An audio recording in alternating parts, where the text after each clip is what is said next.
moçada, bom dia, boa tarde, boa noite para você. Voltamos para a última aula de teoria dos conjuntos, ou a última parte de conjuntos numéricos. Queridos, vamos fazer uma revisão aqui do nosso primeiro tempo de conjuntos numéricos. Estou projetando o slide aqui para você. Vamos colocar aqui do slide atual. Queridos, este espetáculo de homem estava introduzindo o conceito de conjuntos numéricos para você. Evidentemente que nós já sabemos que o conjunto dos números naturais, inteiros, estão relacionados com a origem do homem, com a necessidade do homem contar. E que à medida que o homem foi evoluindo, os números também evoluíram juntos com ele. Esse breve histórico é importante para entender e associar que a evolução do homem também leva à evolução do número, à evolução da ciência. Queridos, primeiro conjunto que nós vimos é o conjunto dos números naturais, aquele conjunto que surge naturalmente com a contagem de alguns objetos pelo ser humano. O conjunto dos números naturais é representado por essa letrinha N e vai ser indicado pelos números 0, 1, 2, 3, 4 e assim por diante. Posteriormente, devido à necessidade do homem de fazer subtrações e perceber a ausência de alguns resultados, surge então a necessidade dos números negativos. Nesse caso, esse conjunto maior é chamado de conjunto dos números inteiros. A partir de agora, é dado um sinal ao número, positivo ou negativo, 2 ou menos 2, 3 ou menos 3, 5 ou menos 5. Esse conjunto é muito importante, tá, gente? Posteriormente, a necessidade do homem dividir e perceber que nem toda divisão era exata, que nem toda divisão é um número inteiro. E aí surge o conjunto dos números racionais, que é representado pelos conjuntos que podem ser escritos na forma de uma fração, mais especificamente da forma P sobre Q, onde P e Q são inteiros. Mas lembre-se, o Q tem que ser diferente de zero, porque não existe divisão por zero. Evidentemente que esse conjunto dos números racionais, o Tiago te mostrou que dentro dele tem também os números decimais finitos. Por exemplo, 1,32, que a gente pode transformar ele na forma de fração. Assim como também apresentam os números decimais infinitos, desde que eles sejam periódicos, chamadas de dízimas periódicas simples ou compostas. A diferença da simples e da composta a gente percebeu a partir da notação de um período, algo que se repete, e a partir do surgimento de um antiperíodo, algo que não se repete. Então, 0,111 só tem período. 0,121212 só tem período. São periódicos simples. Nas dízimas, 0,83333, o período é 3 e o antiperíodo é 8. No número 0,27777, 7 é o período e 2 é o antiperíodo. Daí surge, então, o conceito de dízima periódica composta. Evidentemente que a gente entendeu como se calcula a fração geratriz de uma dízima periódica simples e de uma dízima periódica composta. A simples, numerador, coloca o período. Denominador, tantos noves quanto for o período. No caso da dízima ser composta, no numerador a gente coloca antiperíodo seguido do período menos o antiperíodo, dividido por tantos noves quanto for o período e tantos zeros quanto for o antiperíodo. Evidentemente, nós já vimos exemplos, porém nós vamos praticar um pouquinho mais ao término da apresentação do conteúdo ali no quadro. Por quê? Porque é importante, é um assunto recorrente. Você não pode errar esse tipo de exercício. Ok? Então, nós vamos fazer uma revisão de dízima periódica também, além de alguns exercícios. Bom, queridos, o conceito de números irracionais é exatamente o quê? O contrário. Se os racionais podem ser escritos na forma de fração, os números irracionais são aqueles que não podem ser escritos na forma de fração. Evidentemente que aqui nós temos todos os números representados por raízes quadradas que não são exatas, raízes cúbicas que não são exatas, raízes quartas que não são exatas. Então, de modo geral, qualquer raiz que não seja exata vai ser um número irracional. Evidentemente que temos alguns números famosos, por exemplo, o número π, que é um número muito bonitinho, 3,14 aproximadamente. Na verdade, ele vale 3,1415, 9 e lá vai pedrada. O númerozinho de Euler também, 2,72. O númerozinho de ouro, que é 1,61, são exemplos de números irracionais. Nesse caso, são números decimais infinitos e não periódicos. Esses números também são números irracionais. Beleza? Nós paramos a aula aqui. A partir de agora, o homem então entende a necessidade que, se eu tenho números racionais e números irracionais, o que acontece se eu unir esses dois? Evidentemente que eu vou ter um conjunto o quê? Maior. E a esse conjunto maior foi dado o nome de conjunto dos números reais. Queridos, o conjunto dos números reais nada mais é do que a união dos números racionais com os números irracionais. Então, a união dos racionais com os números irracionais forma um conjunto maior que é chamado de conjunto dos números reais. É o que nós estamos estudando, que é o que a gente precisa entender. Evidente que se eu pego os números racionais e faço a união com os números irracionais, eu vou ter um conjunto muito maior. Um conjunto de abrangência imensa. E evidentemente que esse conjunto é o que a gente vai trabalhar, que é chamado de conjunto dos números reais. Claro que no nosso dia a dia é o que mais importa e é o que a gente precisa entender como um todo. Para isso, o Tiago coloca um resuminho aqui para você. Observe que o conjunto dos naturais está dentro do conjunto dos inteiros. Então, o natural está contido nos inteiros. Da mesma forma que os inteiros está contido nos números racionais. Então, natural está contido nos inteiros, que está contido nos inteiros. Todo número natural é inteiro, mas nem todo inteiro é natural. Todo número natural é racional, mas nem todo número racional é natural. Essas coisas que a gente estuda. Evidentemente que depois vimos um conjunto isolado, que são o conjunto dos números irracionais, que não podem ser escritos na forma de fração. Unindo esses dois conjuntos, então tem esse conjunto maior, que é chamado de conjunto dos números reais. Evidentemente que nós temos mais um conjunto que não vem ao caso nessa aula. Você terá uma aula especial para ele, que é chamado conjunto dos números complexos. Cena para algumas aulas mais lá no final do nosso curso. Beleza? Queridos, dentro dos números reais eu preciso aprender a representar intervalos reais. Para isso eu preciso então me localizar por uma reta orientada ou reta real. Essa reta real é uma reta onde eu vou distribuir os números. Então, que eu coloquei o 0, 1, menos 1, 2, menos 2, 3, menos 3. Aí eu quero colocar o raiz de 2. O raiz de 2 é mais ou menos 1,41. Então, ele vai estar entre o 1 e o 2. Um pouquinho antes do 1,5, um pouquinho depois do 1,4. É só a gente posicionar. Aí eu quero colocar o menos 3 meios nessa reta. Menos 3 meios é menos 1,5, vai estar entre o menos 1 e o menos 2. Então, essa reta orientada serve para localizar todos os números reais nesse segmento de reta. Evidentemente que aí, então, surge a necessidade de eu entender a noção dos intervalos. O que é um intervalo aberto? Queridos, o intervalo aberto é quando eu pego todos os números compreendidos entre A e B, exceto o A e o B. Então, a gente representa assim, ó, A menor que X, menor que B. Bolinha aberta em A, bolinha aberta em B. Como o X tem que ser maior que A e o X tem que ser menor que B, eu vou colorir entre eles. Essa representação vai ser aberta em A, aberta em B, ou aberta em A, aberta em B. Tanto faz, tá, queridos, você usar parênteses, que ele sempre vai representar intervalo aberto para a gente, ou o colchete, mas o colchete aberto ele tem que estar para fora, beleza? O parênteses, a maioria dos livros vão considerar o parênteses sempre intervalo aberto.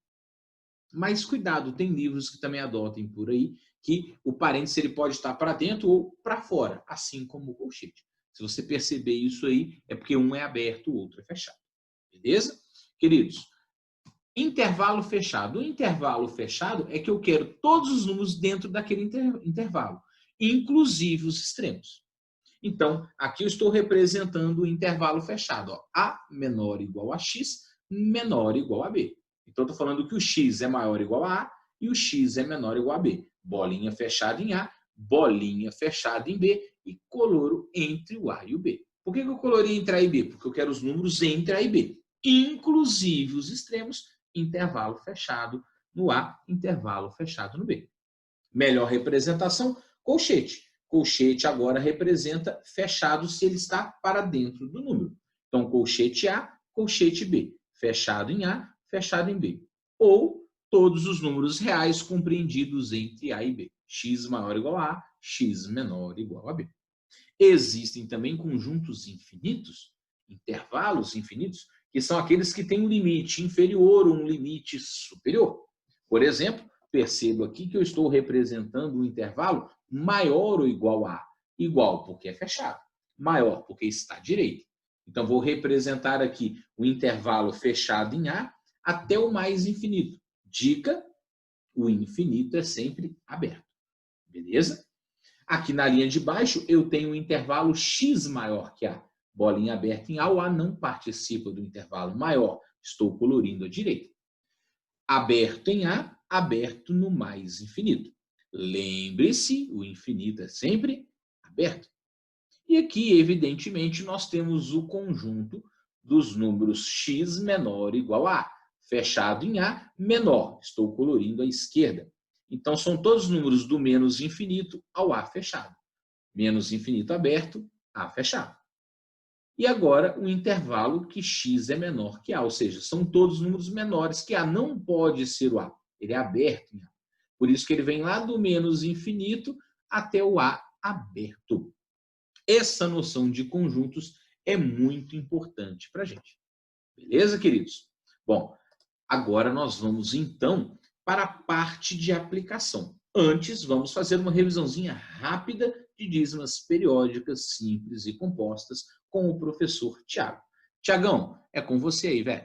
Bom, queridos, nós vamos reforçar o conceito das dízimas periódicas simples e compostas nesse primeiro momento.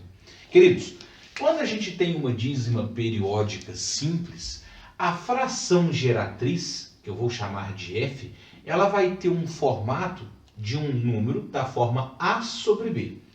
Porém, o numerador vai ser o período, dividido por 9. Mas quantos 9? Bom, tantos 9 quanto for o período. É dessa forma que a gente vai calcular a fração geratriz de uma dízima periódica simples. Observe que com essa regra a gente pode fazer qualquer exercício de dízimas periódicas. Por exemplo, hipotético, você tem uma dízima 0,77777 reticências. O período dela é 7. Então, basta colocar 7 em cima e um único 9 embaixo. Se você pegar a sua calculadora e pegar 7 e dividir por 9, vai dar 0,7777, assim por diante. Tiago, tem uma dízima aqui para mim calcular, que é 0,2322323 e assim por diante. Quem é o período dela? Senhores, o período é 23. Agora, quantos 9 eu coloco? 2. Por que eu coloco 2 9? Porque eu tenho duas casas de período, o 2 e o 3. Então, são dois algarismos. Se você pegar a sua calculadora e digitar 23 por 99, vai dar exatamente 0,232323 e assim por diante. Professor, então quer dizer que se eu tenho a fração 0,725, basta eu pegar o período 725 e dividir por 3 noves, perfeito. Porque se eu tenho 3 algarismos no período, vai ser feito dessa forma. Agora, uma observação importante. E se porventura se fosse 2,33333? Bom, aí agora, nós, para usar esse procedimento, eu teria que separar. Eu teria que pegar esse 2 e escrever esse número como 2 mais 0,333. Então, quer dizer que esse número 2,333 reticências, ele vai ser um número da forma 2 mais 0,33333 é 3 nonos. 3 nonos.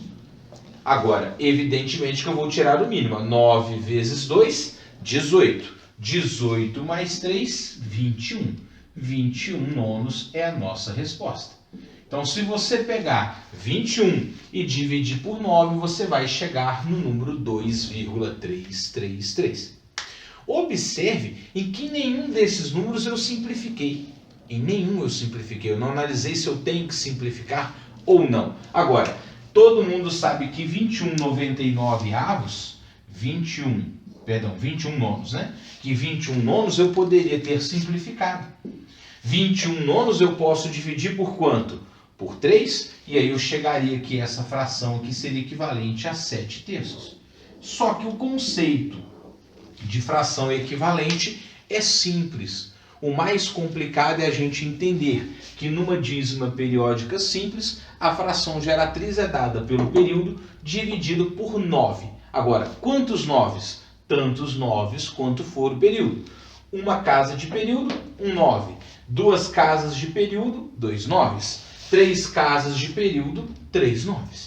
É assim que se faz, é assim que tem que ser. Vamos olhar agora as frações geratrizes para dízimas periódicas compostas. Queridos, na primeira parte da aula de conjuntos numéricos, nós também estudamos como se calcula a fração geratriz de dízimas periódicas compostas. E a gente viu lá na teoria, no slide, que o Tiago falou que a fração geratriz era uma fração da forma A sobre B.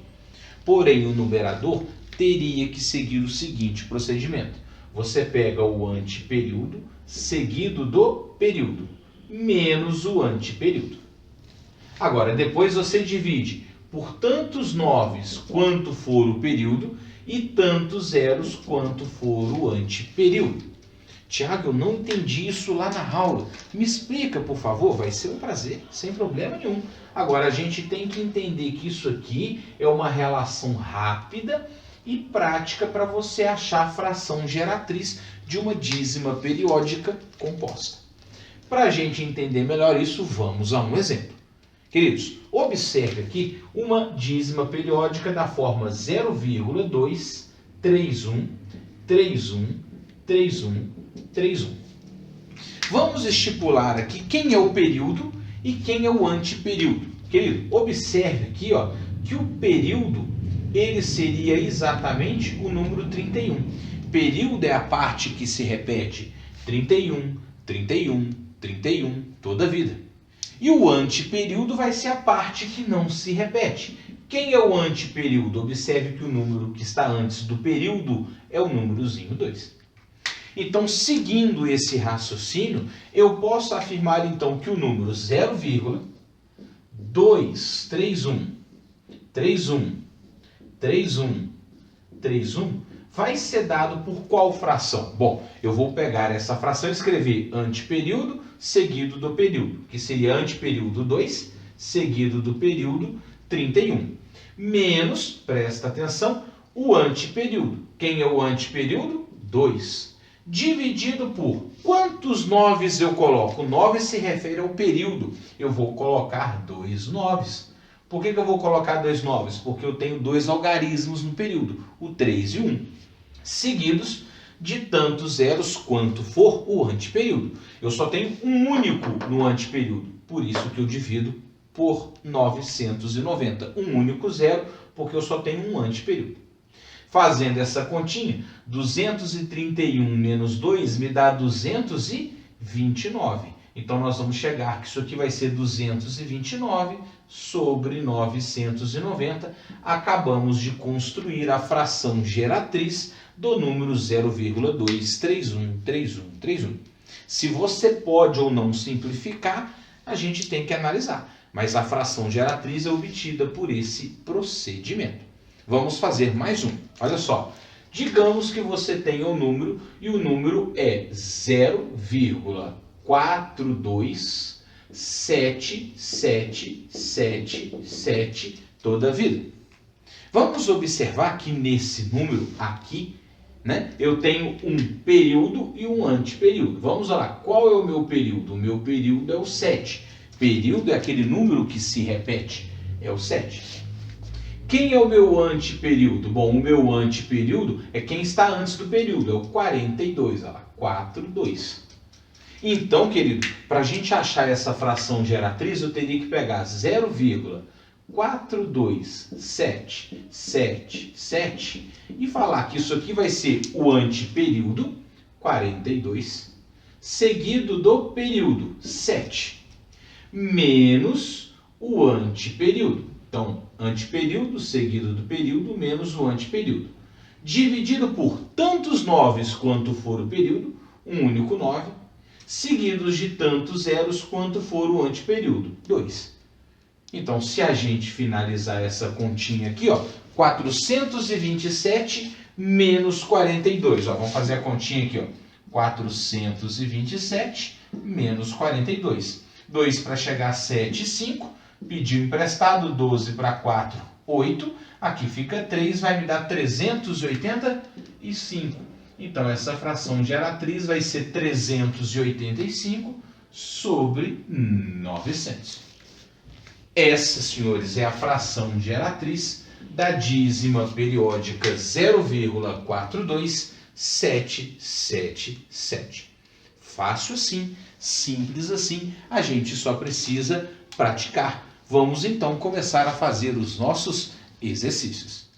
Amores de My Life, o primeiro exercício da aula diz o seguinte: a soma 1,3333 mais 0,16666 é igual a letra A, B, C, D ou E? Queridos, olha como o exercício é fácil. Eu quero obter a soma 1,333 reticências mais 0,1666 reticências. Só que aqui nós temos duas dízimas periódicas, uma simples e a outra composta. Vamos obter aqui o resultado. O que seria 1,333 reticências? Bom, isso aqui seria um inteiro mais o 0,333. Nós já sabemos que isso aqui, então, vai ser igual a 1 mais 0,3333 equivale a 3 nonos. Então, tirando o mínimo, 9 vezes 1, 9, mais 3, 12. Isso aqui equivale a 12 nonos. Simplificando, achando uma fração equivalente, vamos simplificar por 3. Isso aqui me dá 4 terços. Ai, professor, eu já sei de cor que 1,333 é 4 terços. Parabéns, não tem problema. A gente só tem que entender como que se acha isso, mesmo que você não saiba de cor. A próxima fração é uma fração geratriz de 0,16666, que é uma dízima periódica composta.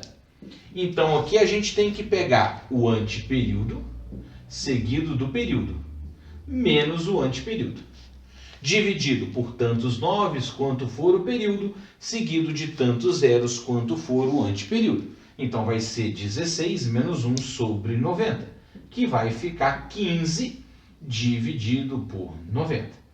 Óbvio e evidente que a gente pode e deve simplificar. 15 nonos nós vamos dividir por 15. 15 por 15 vai me dar 1. E 90 por 15 vai me dar 6. Então, essa fração equivale a 1/6. Senhores, o que a gente quer é essa soma. E essa soma ela vai ser encontrada a partir do número 1,333, que é 4 terços, com o número 0,1666, que é 1/6. Temos que tirar o mínimo dessa fração. O mínimo entre 3 e 6 é 6. 6 por 3, 2, vezes 4, 8, mais 6 por 6, 1, vezes 1, 1. Equivalente, então, à soma a 9/6.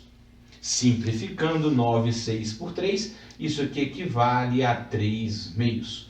O gabarito da questão seria letra 3/2, que vai ser a opção de resposta da letra E de escola. Exercício fácil que você não pode errar se cair na sua prova. Beleza? Vamos ao próximo exercício da aula. Amores de My Life, o segundo exercício diz o seguinte: calcule o valor numérico da expressão 0,625 menos 1/3 dividido por 2/3 menos 4. Isso tudo dividido por 0,777 dividido por 8. Amores, a expressão já está no quadro e basta a gente achar as frações equivalentes do decimal finito e do decimal infinito e correr para o abraço. Olha só, primeira coisa que nós vamos fazer aqui é achar o que seria o 0,625. Então, o 0,625, ele seria o 625 dividido por 1000. Por quê? Para acabar com a vírgula, eu tenho que deslocar a vírgula 3 casas para a direita. Então, eu multipliquei por 1000. Mas se eu multiplico por 1000 em cima, multiplica por 1000 embaixo, para não alterar o valor. E fazendo as simplificações, 625 e 1000, eu vou simplificar por 25. 625 por 25, 25. E 1000 por 25 vai me dar 40. Dividindo agora novamente por 5, isso aqui vai ficar 5 oitavos. Então, a fração equivalente disso aqui é 5 oitavos. Tiago, eu já sabia de cor. Parabéns. Não sabia. Tem que saber fazer esse procedimento aqui. O segundo número que a gente não conhece é o 0,777. A diferença é que ele não é um decimal exato, finito. Ele é um decimal infinito, porque tem reticências, continua. E nesse caso ele é chamado de dízima periódica simples. A gente já tinha feito ele aí na aula anterior. Isso aqui equivale a 7 nonos. Pronto, já tenho aqui o que eu precisava para começar a calcular a expressão. Agora a gente precisa lembrar como se faz conta com os números racionais. Então, para isso, 0,625, 5 oitavos. Então, vai ficar 5 oitavos menos 1/3. E isso dividido por 2/3 menos 4. Mas aqui eu já vou tirar o mínimo. O mínimo entre 3 e 1 é 3. Então, vai ficar assim, 3 por 3, 1 vezes 2, 2. Menos 3 por 1, 3 vezes 4, 12. Já resolvi aqui o mínimo. Essa expressão todinha vai ser dividida por 0,777, acabamos de achar, 7 nonos, dividido por 8. Queridos, aqui agora nós vamos tirar o mínimo entre 8 e 3. Dessa forma, o mínimo entre 8 e 3 vai ficar igual a 24. Então, me ajuda. 24 por 8, 3 vezes 5, 15. Menos 24 por 3, 8 vezes 1, 8. Isso tudo dividido por, aqui eu vou fazer 2 menos 12, menos 10, dividido por 3. Essa expressão ainda vai ser dividida por, bom, o que é 7 nonos dividido por 8? Você sabe, eu sei, todo mundo deve saber que uma divisão de duas frações, você mantém a primeira, 7 nonos, e multiplica pelo inverso da segunda, 1 oitavo. Terminando a nossa continha, vai ficar assim, 15 menos 8 me dá 7. Então, ele vai ficar 7 24avos, dividido por menos 10/3. Essa expressão ainda vai ser dividida por 7 72avos. Beleza? Agora, evidentemente que ao fazer agora a divisão da esquerda, eu vou pegar a primeira, 7 24avos, e multiplicar pelo inverso da segunda. O inverso de menos 10/3 vai ser menos 3 décimos. Dividido por 7 72avos. Aqui, querido, fazendo as continhas, simplificando para agilizar, o 3 com esse 24 que vai me dar 8. Então, aqui vai ficar menos 7 dividido por 8 vezes 10, que me dá 80. Dividido por 7 sobre 72. Aqui ainda continua sendo uma divisão de duas frações. Como que a gente faz uma divisão de duas frações?